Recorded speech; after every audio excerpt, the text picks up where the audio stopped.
The mercenary scoffs. A mercenary who doesn't die is third-rate. He explains the high price they command. It's because they'll willingly die for their master. He adds with a bitter tone. He mutters, even if I have to listen to that bullshit from my employers every day. He sighs, well, what can you do? Such is the cold, hard life of a mercenary. Nobles. They're all so predictable, he scoffs. They promise land and titles like it's nothing when they need your help. In the end, they always change their story, spouting all sorts of creative nonsense. But what you just told me topped them all, he says, eyes narrowing. I must have misheard you. Under the dying sunset, the lone warrior stands watch over the fallen hero in a chilling display of total defeat. Right, Commander-in-Chief? The commander glares. You did not mishear me. I told you to die. Commander, have you perhaps forgotten who I am? I haven't. You're Jake, the captain of the Fong Mercenary Corps. Haha. To say something like that while knowing who I am. I didn't realize you were capable of telling a joke. I knew it wasn't a command, because otherwise you wouldn't be asking a worthless mercenary like me to die an honorable death in battle. Like one of your noble knights. The tension crackles in the air as a mysterious warrior arrives to confront our hero. Perhaps I was too blunt, the commander admits. My apologies if I gave you the wrong impression. I simply wish to entrust you with one last mission. As you know, with our string of defeats, our loss has become all but certain. In the end, those traitors' blades have turned on the generational protectors of this land. They are now at the very throats of the Crawford family. Realizing there was nowhere left to retreat, I must have been rambling. Given the circumstances. I completely understand, Commander. Looks like it's about time I got out of here. A man with talent unrivaled in the entire empire, yet cornered like this. For a noble, he was a sensible man. If this is just a scouting mission, at least he can collect his final paycheck before fleeing. The mission is simple. Tomorrow those traitors will launch an all-out assault. Stand with me and hold back their assault, if only for a moment. Until our Lord safely escapes. No, if even that isn't possible. Then until I die. I'll settle the remainder of your payment with this when you withdraw. A gem this size is enough to cover a company's operating costs for 3 years. Is he kidding? What is the meaning of this? I should be the one asking you that. Did you really take me for a fool just because I'm always smiling? You're just ordering us to be your meat shields. You're throwing us away just to buy your master a little more time to run? Fine. Let's say by some miracle we actually manage to hold out. Then what? Do you really think those bastards are just going to let us go? You are. You're mercenaries, not knights. Once I'm dead, the army will fall apart. Exactly. That's how things work in this business. But you know full well, don't you? A mercenary is nothing but a sworn enemy to be slaughtered without hesitation. A chilling silence falls over the blood-soaked battlefield as the armored riders emerge from the dark, misty woods. The warrior coughs, clutching his wounds. The armored knight lunges forward with a swift, decisive strike. The silent assassin plunges his blade into the unsuspecting knight with a lethal, piercing strike. A crimson spray erupts as the knight is brutally slashed down in a single, lightning-fast strike. The knight's head is sliced clean off in a single, brutal strike. Ha! It's a trap. They're not allies. It's the Fong mercenaries. You bastards. To think you'd pose as our fallen soldiers. You bastards know nothing of honor. Honor? Is that edible? With a sickening thud, a severed head hits the blood-stained ground. With blood staining his visor, the masked warrior stares down his next victim with a cold, predatory gaze. I've taken the heads of several commanders. Surely you realize that's how we've managed to survive this long. Right now those bastards are more fired up about tearing us to shreds than they are about your master. Don't tell me, are you actually counting on this? To have us draw all of their attention. Would be best if you just focused on completing your mission. Otherwise, Aside from killing you to take command of the mercenary corps, there is no other way. With a burst of speed, he kicks off the wall to launch a devastating aerial strike. I really thought you were a little different from the other nobles. Turns out you're the worst scum of them all. My apologies, and I am sincere when I say that. There's no need to apologize. In fact, this is for the best. As for the head of a bastard like you, even if I were to offer it to those fiends lying in wait, I doubt I'd have any regrets.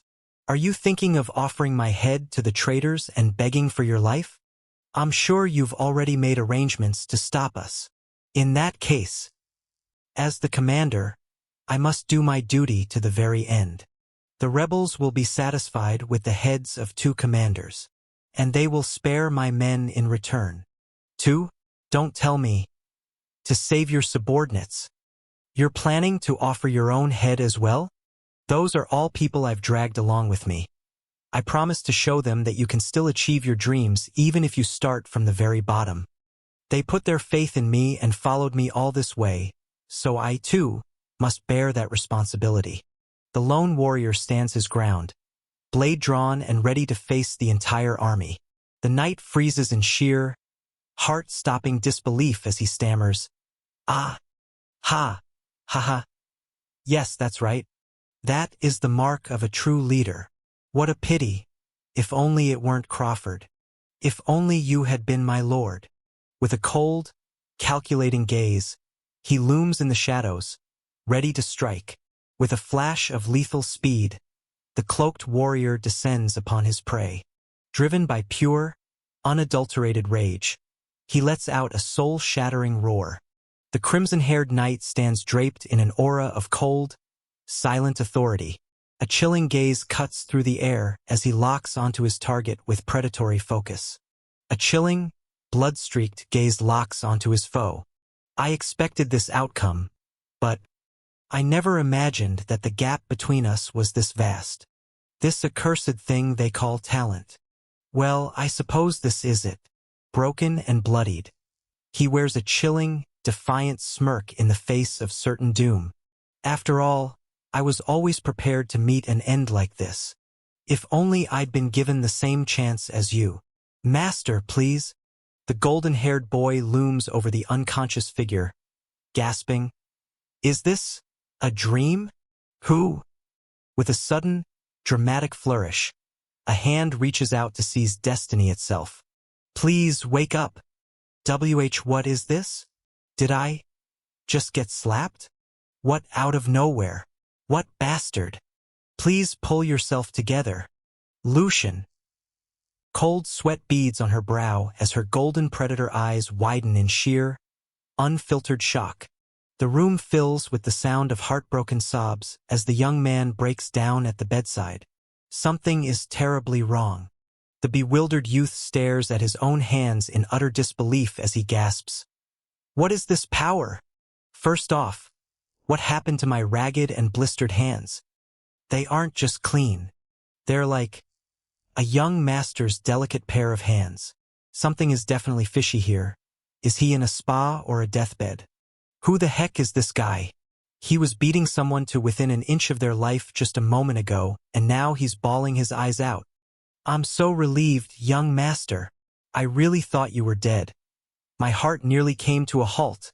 If that had happened, I, your personal attendant, would have been in terrible trouble. But more than that, it would have been a great tragedy for the house. But what's all this nonsense he's spouting?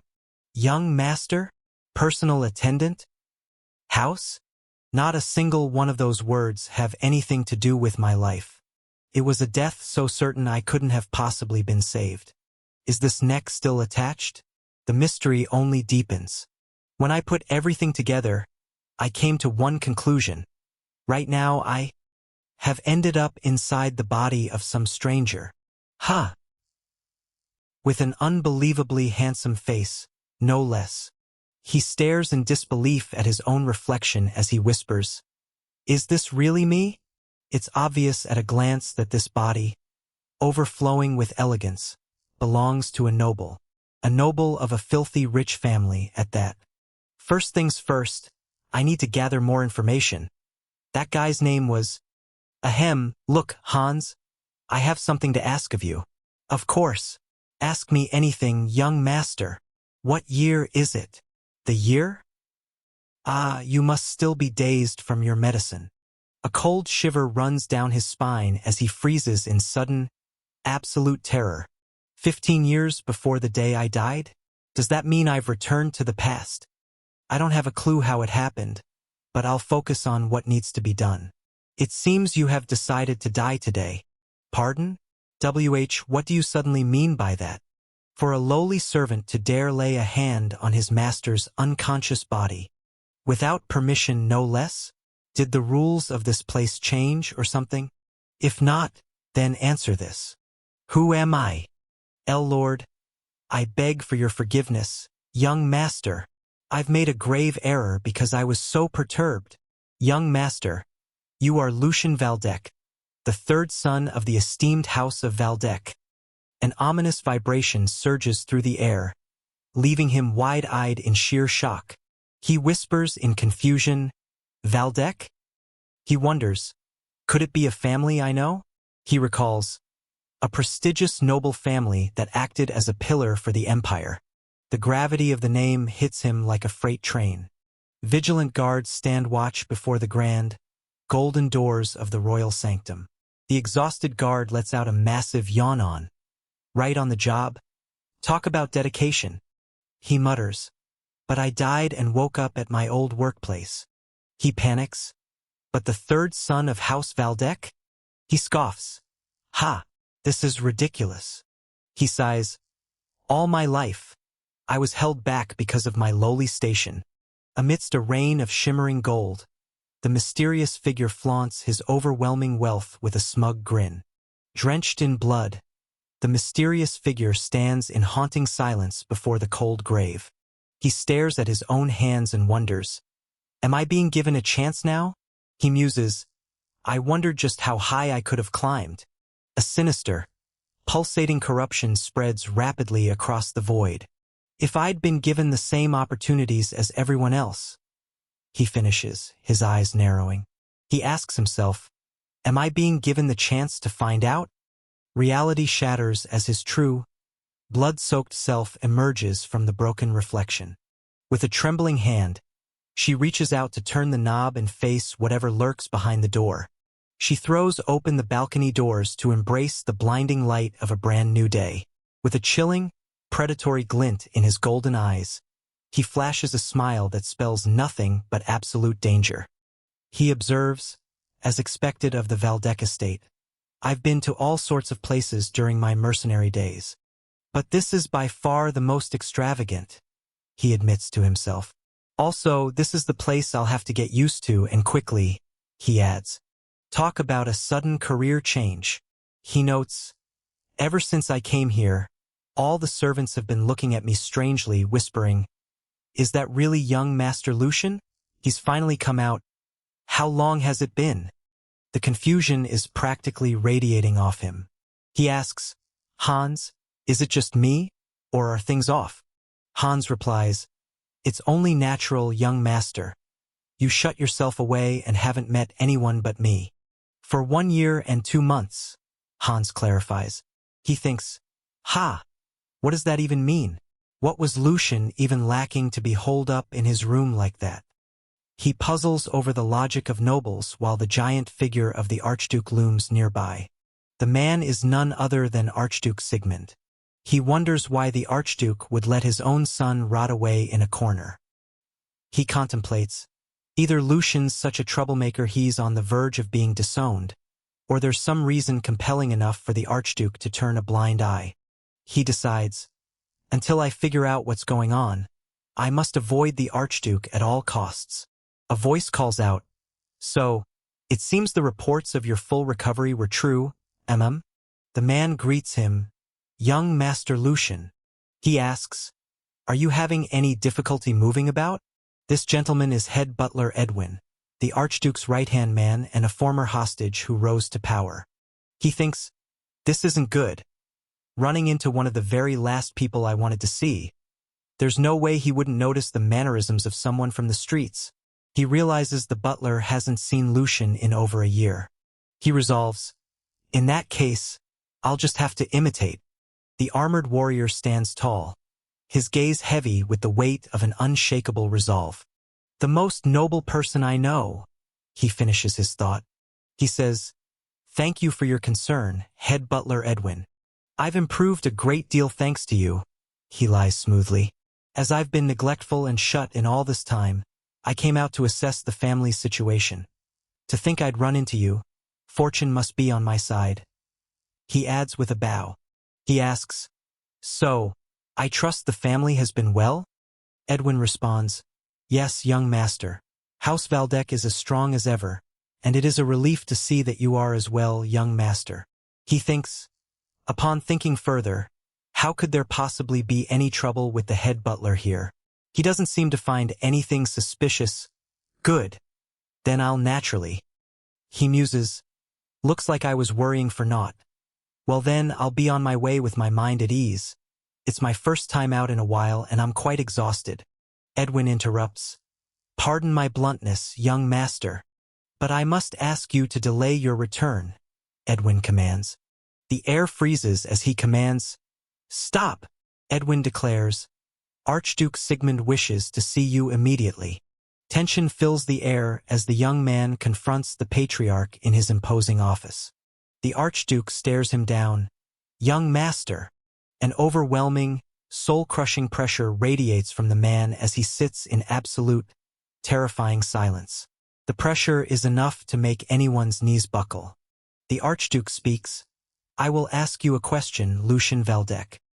His composure shatters as cold. Paralyzing dread consumes his very soul. The Archduke asks, are you still alive? The tension mounts as the patriarch coolly demands, explain yourself. He stammers. Pardon? What do you mean by? The Archduke says, I was going to let it slide. He continues, and acting spoiled, using your mother's death as an excuse. The Archduke scolds, however, you've crossed the line. As if shutting yourself away in your room for over a year in protest wasn't enough. You took your life lightly and tried harming yourself. He thinks, what the heck does that mean? He realizes, was that why he was crying and kicking up such a fuss? He asks, father? I believe there's some sort of misunderstanding. This is your final chance. The Archduke demands, clearly let out whatever thoughts you've been bottling up inside. Isn't that what it was all for to begin with? The Archduke asks. The reason you stirred up trouble, he adds coldly, going so far as to shove sleeping pills down your throat with those flimsy hands of yours. The Archduke recounts. He thinks, damn it, now I get why I had no memory of Lucian. Talk about a massive plot hole in his own new life. He realizes he died around this time. The ruthless commander casts a shadow of malice as he stares into the abyss. He recalls, he has 4 sons, each born to a different mother. He thinks, on various occasions, but I have no memory of meeting Lucian or his mother. The mystery deepens. Who really is this guy? The heavy lid slams shut, sealing the silent figure away forever. He muses, suffered a similar fate. His golden eyes burn with an icy, hidden fury. He realizes, but there was a real reason behind it. Considering his mother's death and, by extension, his unstable position in the house, it was too much for a child to bear. To get the Archduke's attention, he surmises. But with his seclusion of over a year, he failed to take the fragility of his body into account and, unable, a mysterious hand releases a cascade of coins into the ominous void. He thinks, what a headache. I thought the Archduke was being too harsh to a son who he hadn't seen in over a year. But knowing the full situation, his actions almost feel justified, no matter how great of an Archduke he may be. He must have been in incredible distress as a father with a child of his own, he concedes. With that being said, now isn't the time to worry over someone else's feelings. He panics. I've got 1 foot in the damn grave myself right now. He clearly said this was my last chance. The ground trembles and shatters under the crushing weight of his overwhelming aura. He cries internally, "The sound of my golden future cracking." He thinks, if I say even a single word that doesn't align with what the Archduke wants, at best, I'll be tossed to some faraway monastery to be a priest forever, cut off from the real world. Or perhaps I'll be dragged off to a ruthless territory in the north and spend my life suffering because of the cold and wild beasts, living a miserable, beggar-like life. He vows, "Don't make me laugh. I was finally able to get this new life even at the cost of my own neck." He screams, "Over some damn family drama that isn't even mine." He states, "Since you have told me to express my thoughts clearly, I shall." He lays it all bare. "This is no one's fault but mine. There is no excuse to be made. Whatever punishment you decide, I will accept it without complaint." He thinks, words like that won't change anything now. He asks, "Wouldn't it be all right to rejoice now?" The Archduke looks confused. "What?" He declares, "Therefore, with the life I barely hung on to, I will no longer chain myself to the past." If you're enjoying this recap, smash that like button and subscribe for more. The tension in the room is off the charts.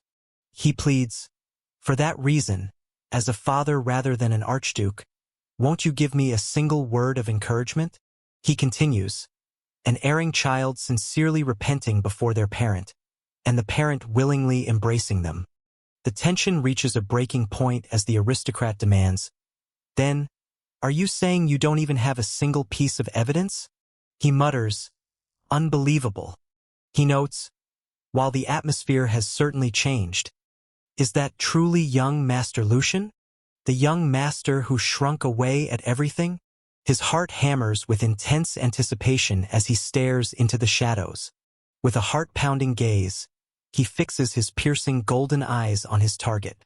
He dares. You dare. The air is thick with unspoken threats. He thinks, one truly does see everything when they live long enough. With a mysterious smile, he declares, "I hope you enjoy it."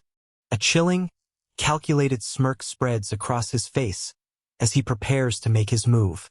The game is officially afoot. He concludes, "Just as I thought, instead of tiptoeing around awkwardly, boldly charging straight ahead was the correct answer." He remembers, "A cowering mouse, the Archduke of Valdec that I know." The Archduke observes, "It seems a near-death experience has taught you recklessness." "Very well. Since you spoke of earnestness, I shall ask you this," the Archduke says. "First," he begins, "an unseen assailant descends from the shadows to strike an unsuspecting target. The warrior grips their glowing blade, ready to unleash devastating power. With a blood-stained blade and a cold, lethal smirk, he declares, 'I've finally cut you down.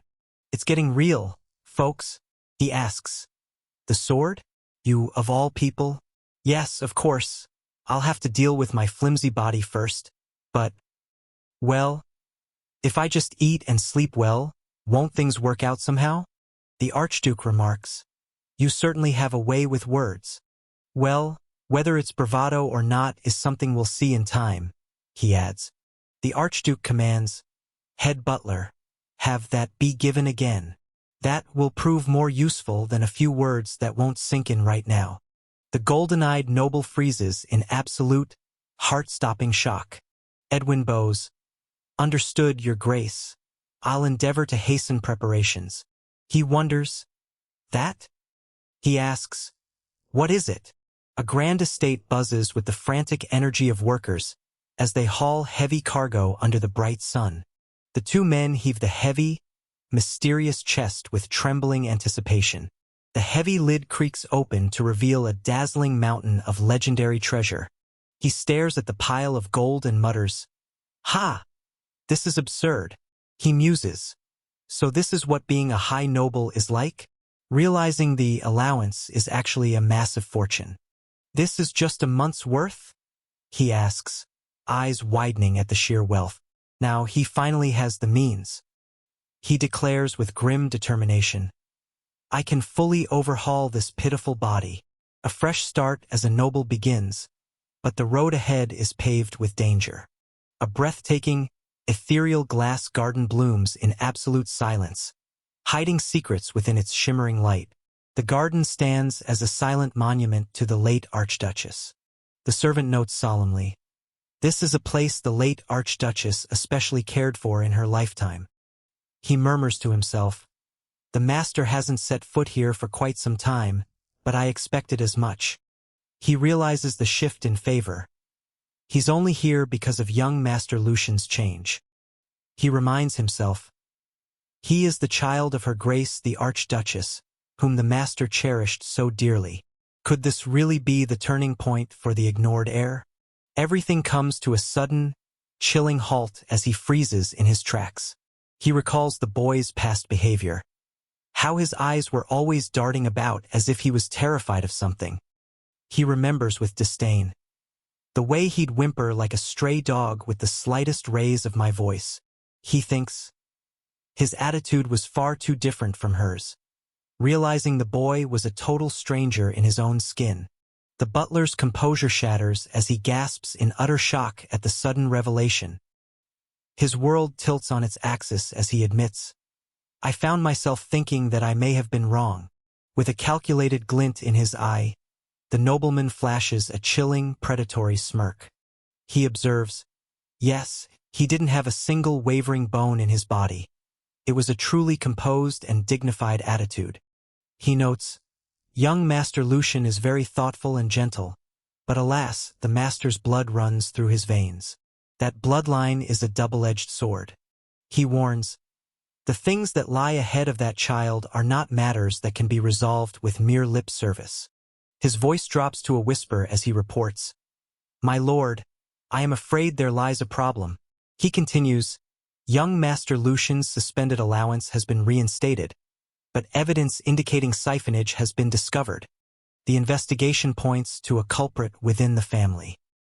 He sighs and confirms that the second young master, Jordi Valdec, was involved. Disgusted by the blatant power play, he explains, "Furthermore, he dismissed the head maid and planted one of his own people." He wonders, "I understand the spite he holds towards the third child's maternal family, but to be this persistent?" Despite the obvious injustice, he orders, "No, head butler, do not involve yourself in this matter." He adds coldly, "The third is simply paying the price for not coming to his senses this past year. Let's see how the child handles it," he says, testing Lucian's mettle. He dictates, "While the blood of House Valdec may be the key, one must push open the door with their own hands." A few days later, the storm begins to brew. The breathtaking grandeur of the palatial estate looms under a brilliant, sun-drenched sky. He peers toward the closed room and asks, "How many days has that brat been like that now?" Crackling with pure, unadulterated irritation, he glares daggers at his opponent. It has been 3 days since the previously withheld funds were given. He shrieks in absolute, wide-eyed terror, "Eek!" He recounts in disbelief. The young master said that his talk with the Archduke went well and support was restored. The lid bursts open to reveal a blinding, legendary hoard of shimmering gold and priceless jewels. He muses, but considering their relationship, it couldn't have been an easy task. He must have gathered some incredible courage to face the Archduke. Now he's trying to move forward, even with the emotional burden on his shoulders. The game has only just begun. A twisted, maniacal grin consumes their expression as they cackle, "Ihihe." With a twisted grin, he sneers, "Heh." As he revels in the glimmer of his stolen riches, he strikes a confident pose as the legendary elixir shimmers with raw, cosmic power. With a piercing gaze and a sharp intake of breath, he whispers, "Ha!" He notes, "That brat Hans. He's quite loyal," watching his servant guard the door like a hawk. A child of the Archduke that began with alchemy tools he never once handled in his life. And he looked for an herb that's absurdly expensive because it grows only under moonlight. That child spent everything down to the last coin to buy the rare moonlight herb. He commands, "Hans, it's not too late yet. Buy up the moonlight herb." I might look like a lunatic right now, but he trails off knowing the payoff is coming. The golden-eyed predator locks onto his target with a chilling, intense gaze. He basks in the overwhelming, radiant glory of his absolute victory. Skyrocket. He chuckles. Now that I think about it, I really do have to give it up for the alchemists and their boldness. At this point in time, the success of that project must have been uncertain. Yet they went ahead and swept up every bit of the moonlight herb across the empire. It was a once-in-a-lifetime gamble that had the fate of their guild at stake. Well, thanks to said audacity, nectar, the drink of the gods, was born. If you're enjoying this recap, smash that like button and subscribe for more. As the mysterious crimson mist swirls, they draw closer for a breathtaking, stolen kiss. But as soon as its effects were revealed, everyone was busy singing its praises. With a chilling smirk, he prepares to unleash a hidden, glowing power. For over 1,000 years, there was an absolute and irrefutable truth. A warrior's level is decided upon birth, and that limit is undefiable. Innate talent was in the hands of destiny, and one's constitution could never change. No matter how desperately one struggles, they cannot break free from the set restriction. Or so it was believed. The thing that shattered said definitive law was none other than nectar. Even by simply drinking it, those who were utterly devoid of talent were transformed into usable swordsmen. He checks the vial and admits, "Of course, my version's effectiveness doesn't come close to the original's. But for getting a body this mangled back on its feet, there's nothing better than this at the moment." He whispers to his reflection, "Consider yourself fortunate, young noble." When turmoil later spread across the entire empire, the Alchemists' Guild was the very first thing to go up in flames. The recipe for nectar was deemed far too dangerous to exist. With that being said, he was somehow able to recreate something similar through gathering whatever clues he could find. He notes casually, "Of course, most of us died from its side effects during experimentation." She greedily swallows the forbidden elixir, desperate for its hidden power.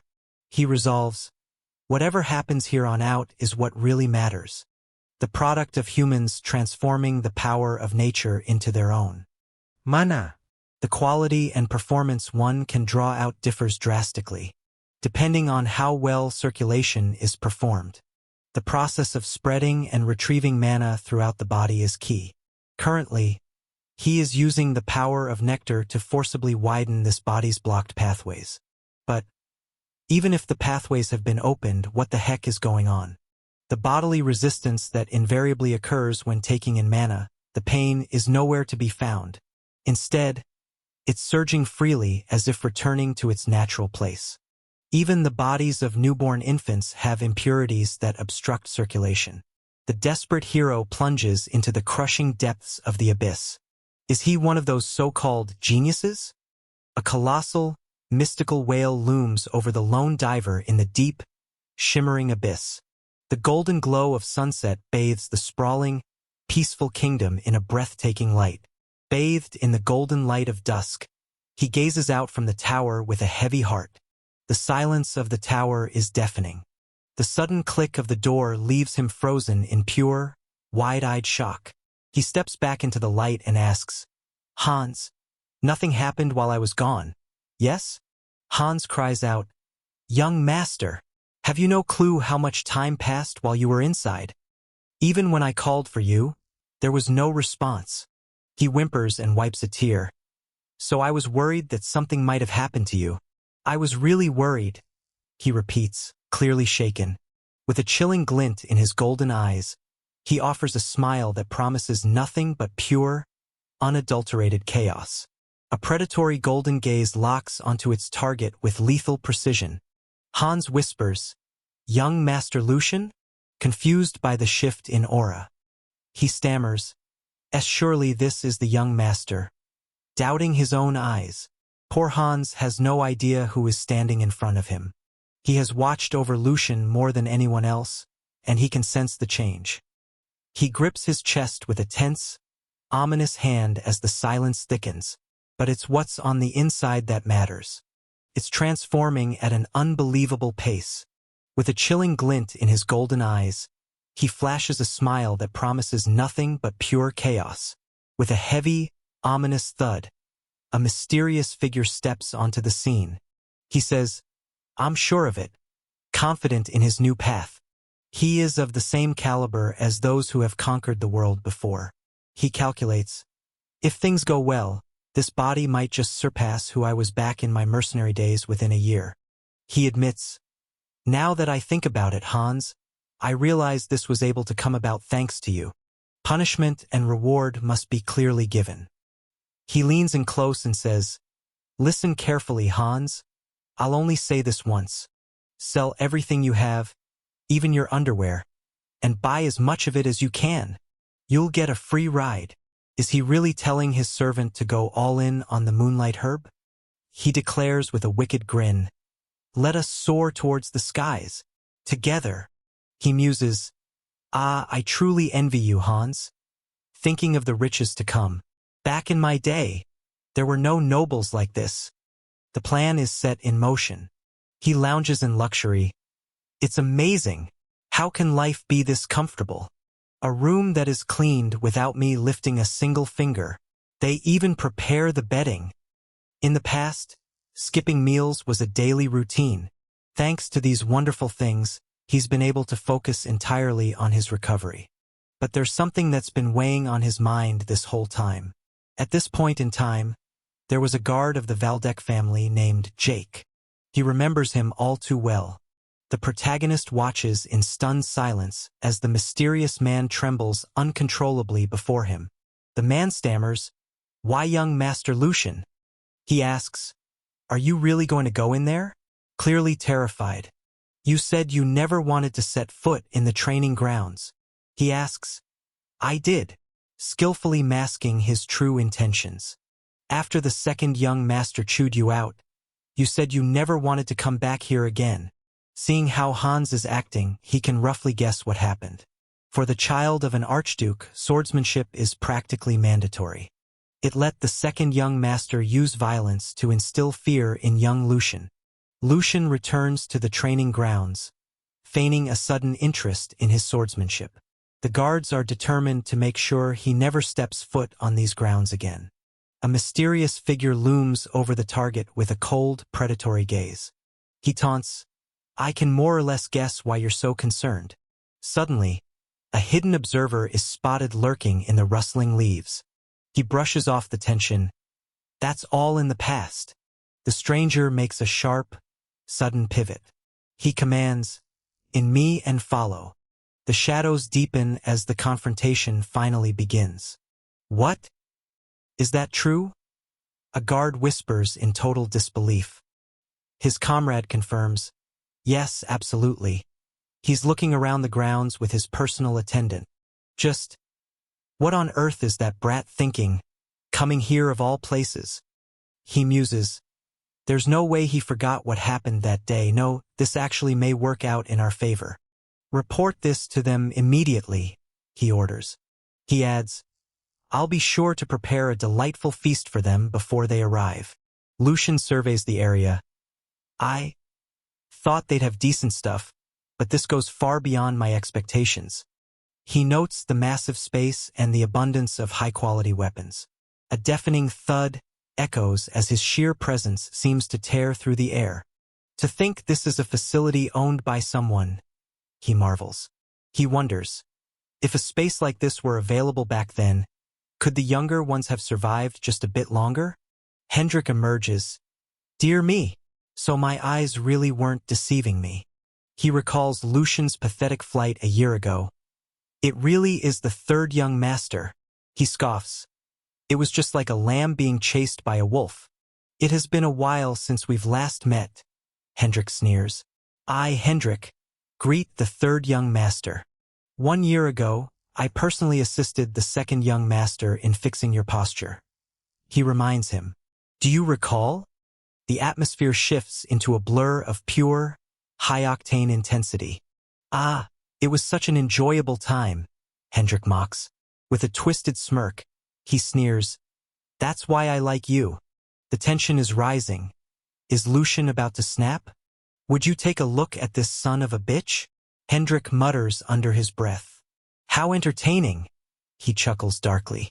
A knight stands tall nearby.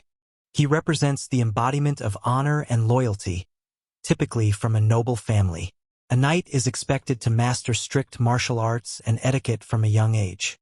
That is how one is bestowed the title of knight by their lord. Their existence is made whole through service. So in the end, they're nothing more than hunting dogs on expensive leashes, Lucian thinks. Hendrik continues his interrogation. A man should be loyal to the Lord who grants him wealth and honor, and show deference to those of noble blood, Hendrik lectures. So, for him to have such an insolent attitude, the air crackles with unspoken threats. Hendrik sighs. Although I suppose Lucian's unfavorable situation has something to do with it. A glowing, lethal chain snaps tight around his neck, locking him into a nightmare. He's only this brazen because of who's backing him, Hendrik plots. If I had my way, I would have started with a much harsher method of reconditioning his mind. But if I did that, the Archduke wouldn't let it slide. He concludes that knights are valuable assets and official procedure must be followed to avoid tension. Not yet. The time isn't right, Lucian declares. It's absurd to avoid the training grounds just because of what happened back then. From now on, I plan to visit often, if only to learn the sword. Hendrik mocks. The sword? You third young master. That's quite the jest, my lord. You're far too old to start learning the sword now. Too old? At 16. Lucian retorts. Hendrik explains, sword forms are a legacy, a secret art created by our ancestors. However, that is only meaningful for those whose mana path is open, since that path closes at the age of 16. It will serve as nothing more than simple physical training. Sword forms without enlightenment are nothing but an empty, useless shell. On second thought, perhaps they would suit you perfectly, young master. This is your chance to become the Empire's greatest master of nothing. That way you'd save time and find your true calling, wouldn't you? And if not that, you can always spend your days tending to a garden. After all, everyone has a role they're suited for. Hendrik sneers. Heh, look at you being at a complete loss for words. Lucian thinks, in the first place, the notion that the mana path closes at 16 is a lie. It's nonsense that would fall apart with the slightest bit of research, but that doesn't matter. Besides, when the time comes, I can just play dumb and the whole thing will blow over. Hendrik envisions a fool, paralyzed by ignorance, unable to utter a single word of protest. He expects Lucian to freeze in fear while being mocked by a mere retainer. He wants a repeat of that pathetic display from last year. Lucian smirks. For some reason, that doesn't match up with what I remember. It's a little too different, don't you think? The mana path doesn't close at age 16, but rather around 25. So to my understanding, there's no issue with me learning it now. Hendrik stammers. Ah, I believe you may be mistaken. By any chance, does Master Geordie think so as well? Hendrik realizes he has stepped into a trap. With a swift flick of the wrist, a mysterious power is unleashed. Hans, it looks like the House of Valdec is now doomed. Lucian whispers. You must think so too. Of course. You have no other choice. Hendrik panics. How could someone your age be that confused? It's utterly absurd. He rants about how many talented people have been robbed of opportunities by this flawed knowledge. To think my own brother is such an empty-headed fool. Don't try to stop me. If what you say is true, then this is a disgrace to our family name. An undeniable crisis. Surely you wouldn't dare try to deceive me, your own lord's son? You wouldn't be that foolish, would you? The tension erupts as the heavy sound of a strike echoes through the hall. What could you possibly mean by saying that I would try to deceive you, my lord? Yes. Please forget what I just said. I only misspoke because this situation is so utterly unbelievable. A knight of House Valdec would never resort to such pathetic tricks, would they? Oh, of course they would never, my lord. That goes without saying, right? If that's the case, then this is not a matter I can simply overlook.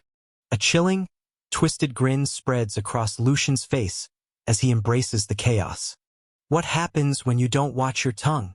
Sir Hendrik, you fail to recognize the gravity of this situation. What do you mean? If you were simply trying to humiliate me, I would have been willing to let it go. Look down on me, and that is my own fault for forgetting my duties and wasting my time. How could I possibly fault you for that? However, this is a separate matter entirely.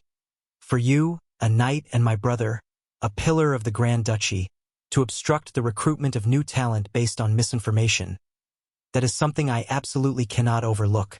It threatens the stability of the Knight Order itself. The young boy freezes in absolute shock as his face turns a deep, burning crimson. Eyes blazing with ferocity, he screams, "Die!" Lucian thinks, "Ha, nailed it!"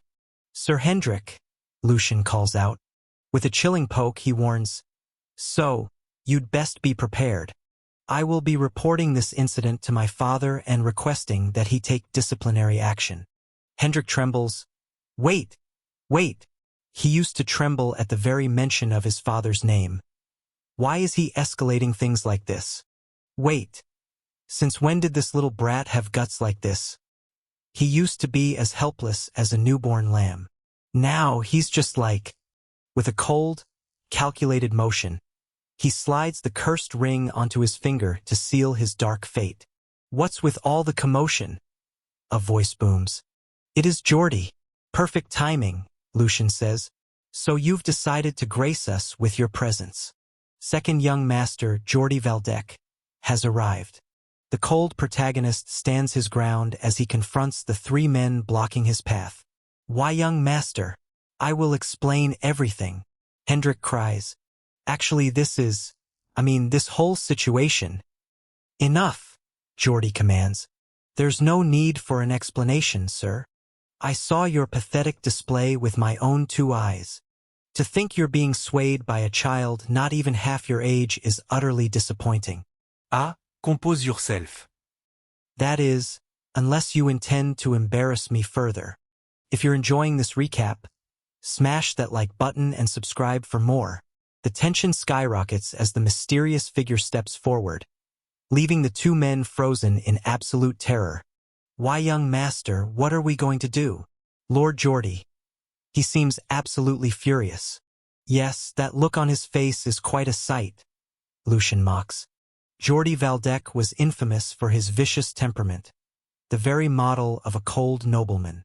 Since his faction was weaker than the eldest son's, he recruited heavily from the outside. Once he deemed someone useless, he would frame them for a crime and dispose of them. "Greetings, brother Geordie Valdec. It has been some time, second young master. I trust you've been well." What a fool, Geordie thinks. What is the meaning of this? Whatever words were exchanged between you and Sir Hendrik, I saw it all. How dare you bring dishonor upon House Valdec? Could you please explain yourself? Lucian asks. How could that be considered disgraceful? It seems there may have been a misunderstanding. Using my name to stir up such needless chaos was an undeniable mistake. He cannot escape taking responsibility for that. However, I have no intention of reprimanding him for this incident. Considering how much blood he has shed for House Valdec, I understand the weight of his loyalty all too well. Unlike you. With a chilling glare, he sneers, "Are you kidding me? A man who couldn't even endure his swordsmanship training and fled. Do you truly believe you have the right to condemn him?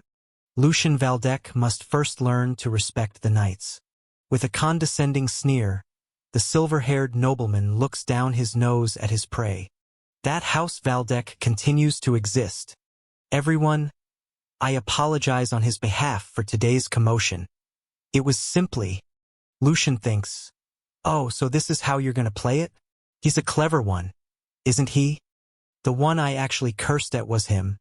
And yet he not only twists it into me insulting the knights to rile them up, he even manages to save his own face in the process.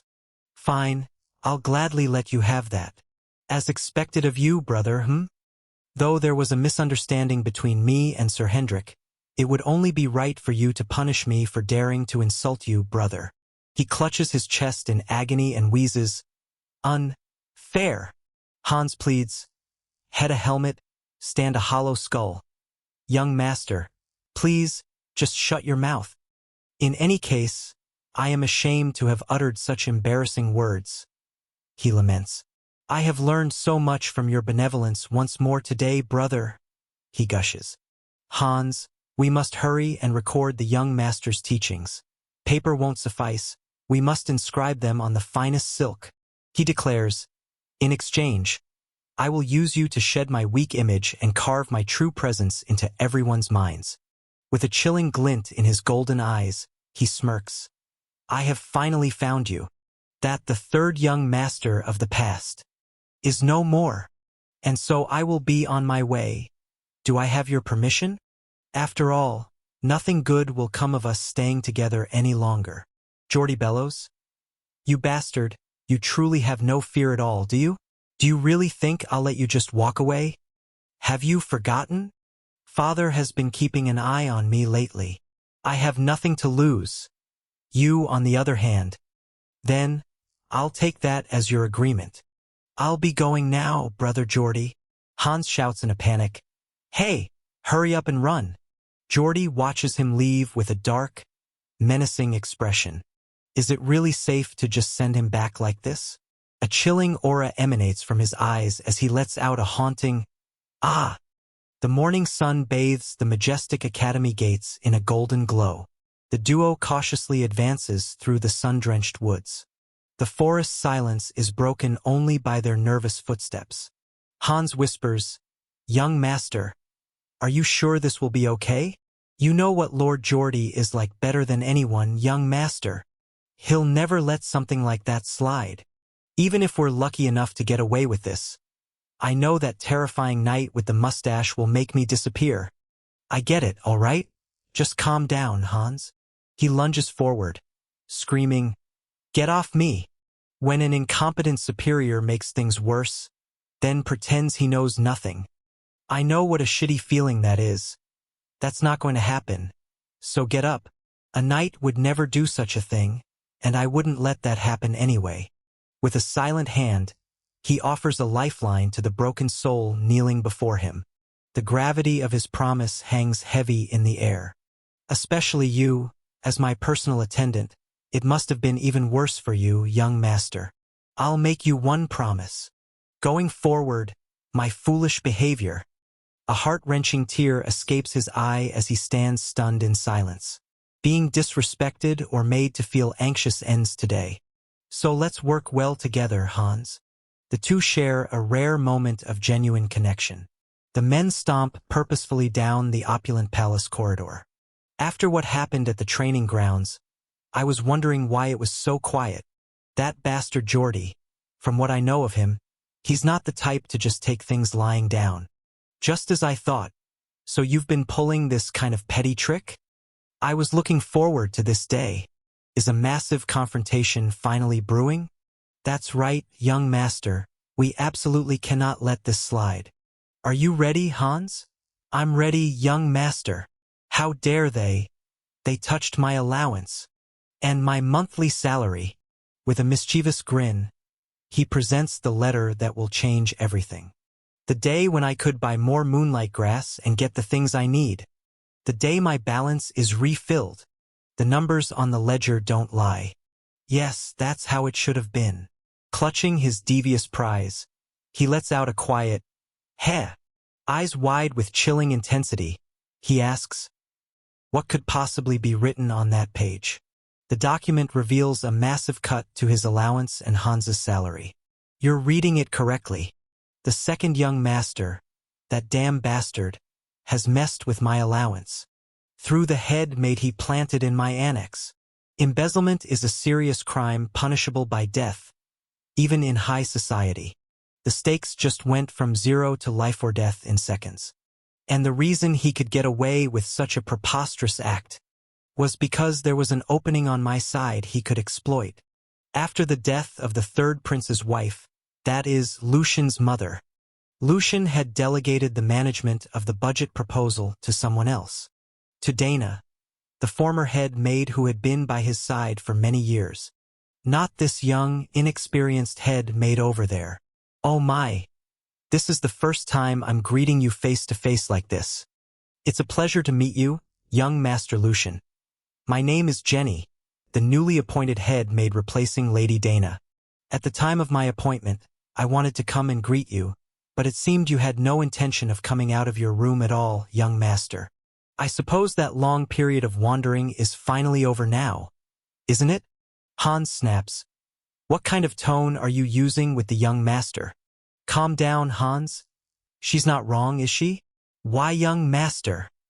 Let's overlook the small stuff today, because there's something more important right now. I'll get straight to the point. Did you write this budget plan?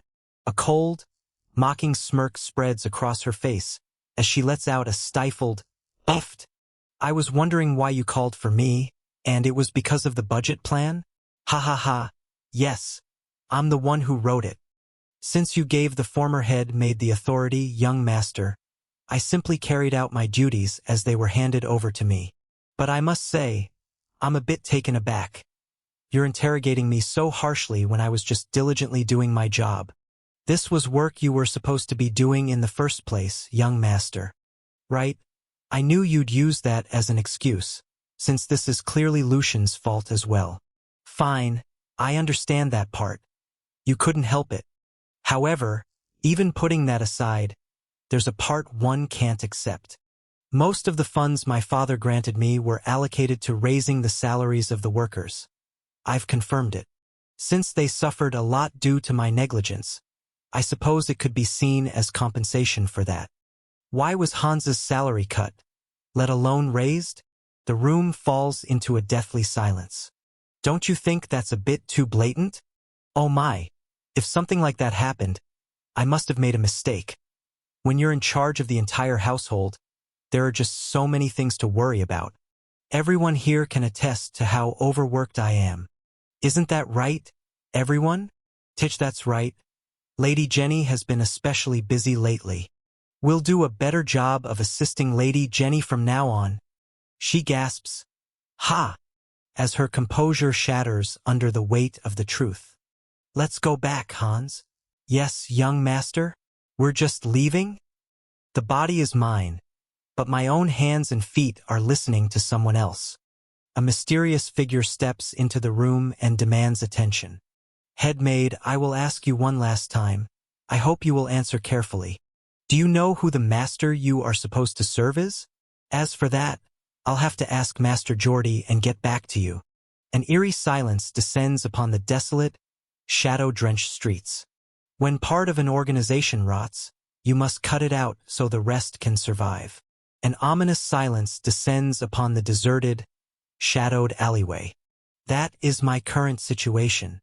Young master, didn't you say you were going fishing to calm your mind and body? But this place is... A gambler shouts, "Hey, you son of a bitch, move properly. I bet my entire monthly salary on you today. You bastard. Yeah, more. Keep at it until you're at death's door. Don't you get the feeling? This is where we could catch a big fish." A mysterious figure steps into the bar, locking eyes with the wary bartender. This is not a place for kids like you to be loitering around. Scram while I'm being nice. The bartender freezes in cold sweat as an ominous presence looms over his counter. What kind of gambling den is this, exactly? What are you doing? Not letting a customer in.